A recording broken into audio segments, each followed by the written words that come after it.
നമസ്കാരം, പ്രഹേളിക ന്യൂസിലേക്ക് സ്വാഗതം. വാക്കുതർക്കത്തെ തുടർന്ന് ഭാര്യയെ വെട്ടിക്കൊന്ന ഭർത്താവ് കീഴടങ്ങി. കൊന്നക്കൽ കടവ് കോഴിക്കാട്ട് വീട്ടിൽ പാറുക്കുട്ടിയാണ് മരിച്ചത്. 75 വയസ്സായിരുന്നു. ഭർത്താവ് നാരായണൻകുട്ടിയാണ് ഭാര്യയെ വെട്ടിക്കൊന്നത്. പാലക്കാട് ജില്ലയിലെ കിഴക്കഞ്ചേരിയിൽ ഇന്ന് രാവിലെയാണ് സംഭവം.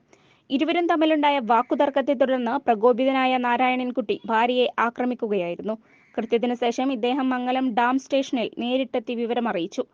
പ്രതിയെ കസ്റ്റഡിയിലെടുത്ത പോലീസ് മറ്റ് നടപടികൾ പൂർത്തിയാക്കുകയാണ്.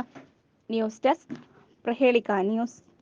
50 വർഷത്തെ സുവർണ നേട്ടത്തിന്റെ പാരമ്പര്യ തിളക്കവുമായി മെജസ്റ്റിക് ജ്വല്ലേഴ്സ് ഒരുക്കുന്നു Majestic bridal fest. Most latest wedding കളക്ഷനോടുകൂടി വെഡിംഗ് പാക്കേജുകൾ. ഹോൾസെയിൽ വിലയിൽ വിവാഹാഭരണങ്ങൾ വാങ്ങാൻ പ്രത്യേകം വെഡിംഗ് സെക്ഷൻ. നിങ്ങളുടെ വിവാഹ സ്വപ്നങ്ങൾക്ക് കൂടുതൽ തിളക്കം നൽകുന്ന മെജസ്റ്റിക് ജ്വല്ലേഴ്സിന്റെ grand golden opportunity. Majestic Jewellers, Tirur. Gold, diamonds, silver and watches.